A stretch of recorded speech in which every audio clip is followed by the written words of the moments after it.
Alright guys, welcome to episode 2 of Daily Tech News on PhoneOps. We have cooked some really interesting stuff for you, like Wikipedia has stopped accepting cryptocurrency donations, Elon Musk plans to fire the existing CEO of Twitter, Redmi Note 12 series is about to be announced in China, Oppo is gearing up to launch the Reno 8 series of devices, and a lot of more things. So, before we get into the details, if you haven't already, please subscribe because it doesn't cost you anything and it really motivates us to make amazing content like this. Now, without further ado, hello, awesome people. Welcome to PhoneOps. My name is Kailash. Let's get going.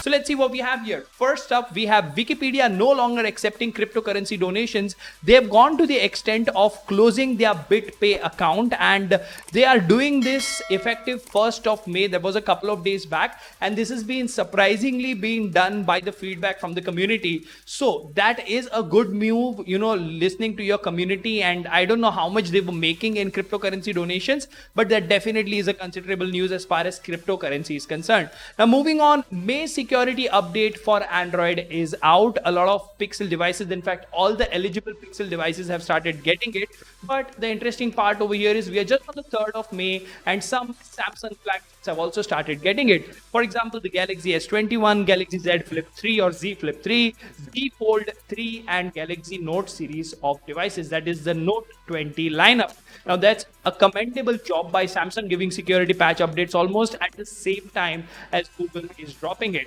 Now moving on, continuing to our story, this will be the last update for Pixel 3a and 3a XL. Now the promised roadmap of updates for this particular device or both of these devices was supposed to be May 2022, so the time is up and the last update will fix a lot of display related issues on these devices. Now moving on, we have OnePlus coming up with one more device, and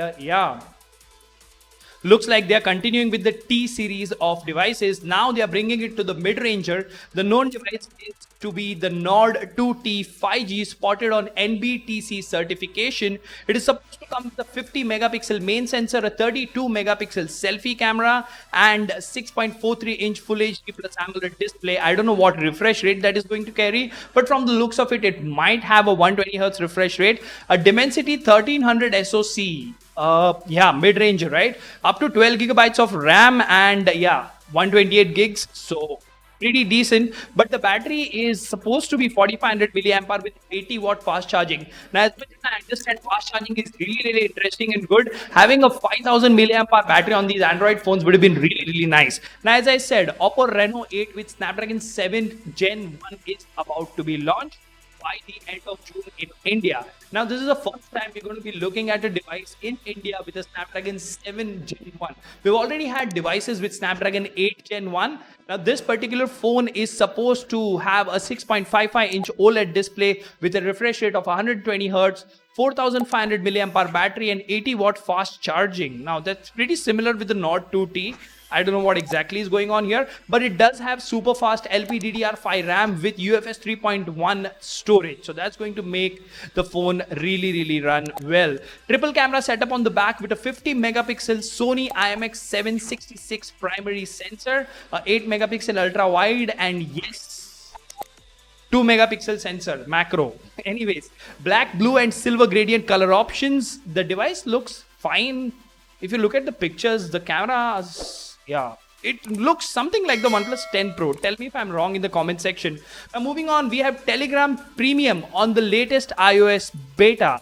Now last year, Telegram started sponsored messages on channels which had more than 1000 subscribers. We have not experienced it so far, but now Telegram has announced a new subscription called Telegram Premium on its iOS app, which will give users access to premium stickers and unlock exclusive reactions.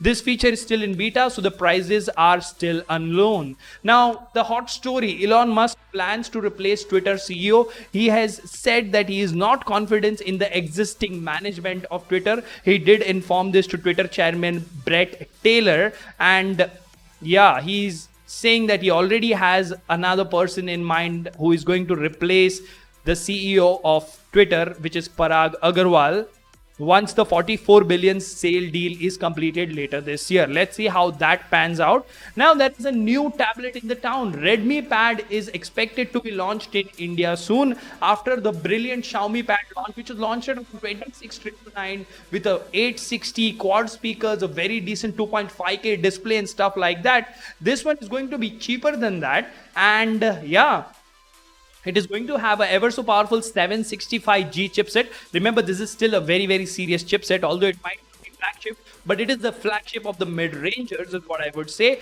It supports SA and NSA dual 5G mode, ultra-linear quad setup. The display is supposed to have a 90 Hz refresh rate. 120 would have been fine, but a mid-range tab, so that's okay. There is no information regarding the battery size. Now, the tablet might feature a Sony image sensor with AI photography capabilities. Of course, it is going to run some form of MIUI. I presume it will be Xiaomi Pad or MIUI Pad, whatever you want to call it. Yeah, Pad OS 13. Anyways, Motorola's new device, specs and first look. We are talking about the G82, internally codenamed Rode 5G Plus. Now, the G82 is just one of the several Rode-derived devices this year, one of which was the Rode 4G known as the Moto G52, which is now out. Now, the G82 is supposed to come with a 6.55-inch P OLED display. Motorola is in love with P OLED, and there's nothing wrong with that. Full HD plus resolution, 402 pixels per inch. 120 Hz refresh rate, a 695 SoC. Now, when you talk 695, I bet you should be priced around 80 to 80 rupees. Because remember, that is where the Poco X4 Pro 5G sits, and it is sitting in a very comfortable position. I'm actually intrigued to get that device for the channel. Let me know in the comment section if you want me to buy and add the Poco X4 Pro 5G to the channel. Anyways, 3 memory configurations, 4, 6, and 8 GB, LPDDR4X RAM with 12 GB. LPDDR4X RAM with 128 GB storage as standard, 5000 mAh battery with 33 watt quick charge. Okay, the next topic is very interesting. Poco Launcher 4.0 has been recently introduced. It's not officially out. We made a video on that channel. The link is mentioned in the description. Go watch that video. But it brings app icon animations, it smoothens out the Google feed, and the overall scrolling of the UI as far as the launcher is concerned is really great. So I'm really excited to say that if you own a Poco device, be it a mid-range, low-end, old, new, go ahead and give this launcher a try. It's just a direct install. Even if you are on a lock bootloader, you can go ahead and install this update. So you better check that video out. It'll be really interesting for you guys because it is quite a lot of improvement. Now, Redmi Note 12 series announcement about to go live in China, right? Now, Redmi Note 12 series will offer a significant performance jump over Note 11 series. That will be interesting if that performance jump is carried over to India, because you do know what Xiaomi does, right? Better performing devices with better software. China and globally in India, not so great. Both the Note 12 Pro series phones will come with a 6.6-inch display. They're expected, of course, to have an AMOLED display with 120 Hz of refresh rate. The 12 Pro will pack a 4900 mAh cell, of course, that's 5000 mAh, and the Pro Plus will have a 4300 mAh cell. I presume the Pro Plus will have 100 or 80 or 150 watt charging, I don't know. The phones are expected to be powered by 8100 or 8100 Dimensity and Dimensity 8000 SoC, pretty decent mid-range chipsets.